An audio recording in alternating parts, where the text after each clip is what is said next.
গন্ধের বাদ দিয়া যে এক পেট ভাত খাওয়া 5 দিন পরে, এটা কে খাওয়াইছে আমাদের? পৃথিবীর ইতিহাসে এই ধরনের ঘটনা কোনোদিন কেউ ঘটাইতে পারছে কিনা? আমি তো এই দেশের ইতিহাসের সাক্ষী ভাই, 61 বছর যাবত তো পলিটিক্স করি।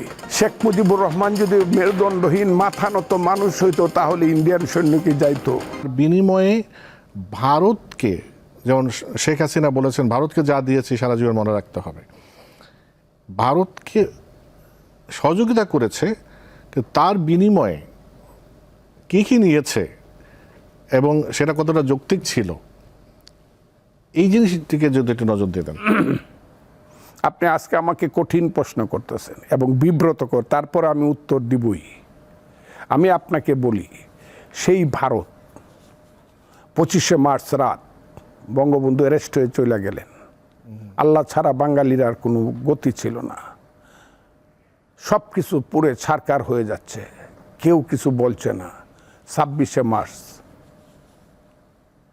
সারা বাঙালি জাতি যে যেখানে আছে, যে যেখানে পারে, কেউ লাঠি নিয়া, কেউ খুন্তি নিয়া, কেউ দুনালা বন্দুক নিয়ে পাক বাহিনীর বিরুদ্ধে যুদ্ধ করতে শুরু করছে। আর নামছে কে?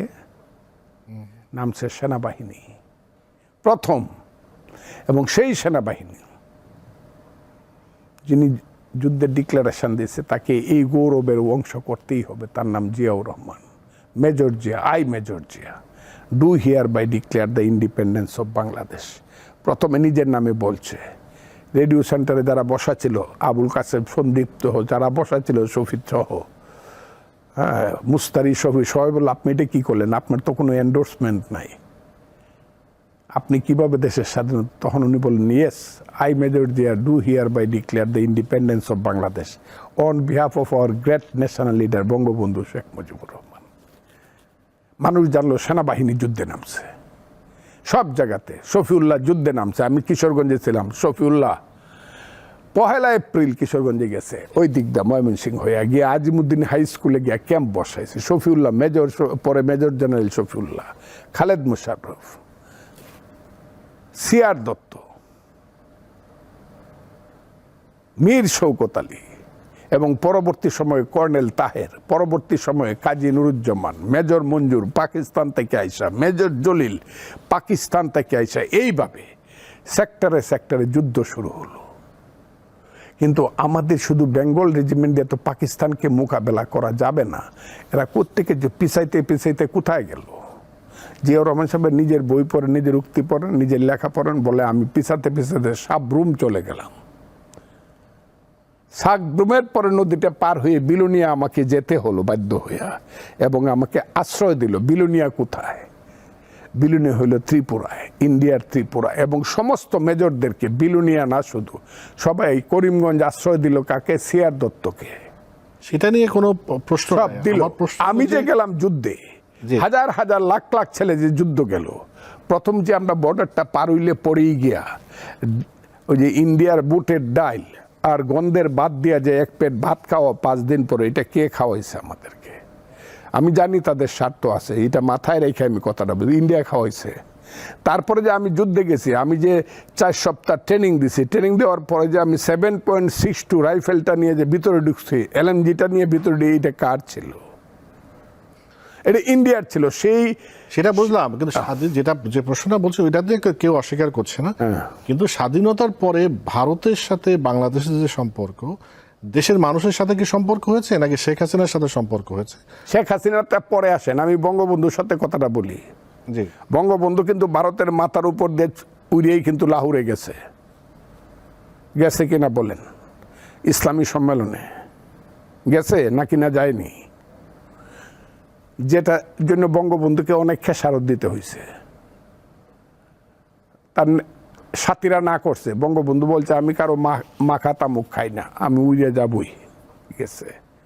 এবং বঙ্গবন্ধু থাকাকালীন সময় যদি কেউ মনে করে যে শেখ মুজিবুর রহমান সবই ইন্ডিয়ারে দিয়ে দিছে, বলতে পারে। কিন্তু মাখা তামুকের খাওয়ার কথা যে বলছেন, তার বেটি কি সে মাখা তামুক খেয়েছে? হ্যাঁ, আমার মনে হয় না। বঙ্গবন্ধু শেখ মুজিবুর রহমান মৃত্যু পর্যন্ত আন্তর্জাতিক রাজনীতিতে মাথা উঁচু করেই ছিল। বঙ্গবন্ধুর কথা বলছি না, শেখ হাসিনা তার কন্যার কথা বলছি। আমি কন্যাটা পরে আসেন না, বলেন। কন্যা তো অনেক পরের ব্যাপার। বঙ্গবন্ধু তো ইন্দিরা গান্ধীকে দিল্লিতেই বলছে কানে কানে, কোন দিন আপনি আপনার সৈন্য ফিরায় আনবেন, বলছে কি না বলেন। এবং 17 মাস সৈন্য ফিরে গেছে। পৃথিবীর ইতিহাসে এই ধরনের ঘটনা কোনোদিন কেউ ঘটাইতে পারছে কিনা? ইন্ডিয়ান সমস্ত সৈন্য, আমি তো ছিলাম এখানে ইন্দিরা গান্ধী যখন, আমি ভালো বাংলা বলিতে পারে না, তারপর রবীন্দ্রনাথের ভাষা দিয়ে একটা কবিতা কইয়া তারপরে হিন্দিতে বক্তৃতা, আমি তো ছিলাম ওই মাঠে। আমি তো এই দেশের ইতিহাসের সাক্ষী ভাই, 61 বছর যাবত তো পলিটিক্স করি। সেই জন্য তো আপনাকে আমি আপনাকে বলছি, এই মুক্তিযুদ্ধের মাত্র মানে ডিসেম্বরে দেশ স্বাধীন হয়েছে, জানুয়ারি ফেব্রুয়ারি আর মাস, 2.5 মাসের মধ্যে সমস্ত সৈন্য চলে গেল। শেখ মুজিবুর রহমান যদি মেরুদণ্ডহীন মাথা নত মানুষ হইতো তাহলে ইন্ডিয়ান সৈন্য কি যাইতো? আমাকে 1 কোটি গালি দিবে আজকে এরা, কিন্তু এটাই ইতিহাসের সত্য, চলে গেছে তারা। তারপরে আপনার চতুর্পাশে যখন ইন্ডিয়া আছে, পানির ব্যাপারে তার সাথে ঝগড়া হবে, বর্ডারের ক্ষেতের ব্যাপারে তার সাথে ঝগড়া হবে, গাছ কাটার ব্যাপারে তার সাথে ঝগড়া হবে, পাহাড়ের ব্যাপারে তার সাথে ঝগড়া হবে, বরাক নদীর মাছের ব্যাপারে সুরমা কুশিয়ারেতে তার সাথে আপনার ঝগড়া হবে, আমেরিকার ঝগড়া তো মেক্সিকোর সাথে হবে, বর্ডারে কানাডার সাথে হবে, আমার সাথে হবে না। কিন্তু বাংলাদেশের অভ্যন্তর রাজনীতিতে কি তারা নাক গলাতে পারে?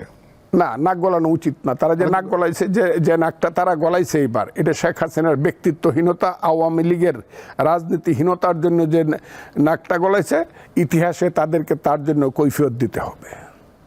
আমি এই ব্যাপারটা করে খুব ক্লিয়ার, আমি এই কারণে বঙ্গবন্ধুর ব্যাপারটা আমি ক্লিয়ার করে রইলাম। শেখ হাসিনা যা করছে ক্ষমতায় থাকার জন্য, ওই যে ইনফিরিয়রিটি কমপ্লেক্স, যদি রাজনীতিতে হাইরা যায় এবং ক্ষমতা থেকে চলে যায়, তাইলে তো আমার জেল খাটতে হবে, সব কিছু শেষ হয়ে। কাজেই এটা করতে গিয়ে এখন একদম এমনভাবে নিঃশেষ হয়েছে, আমি জানি না কবে কখন কোথায়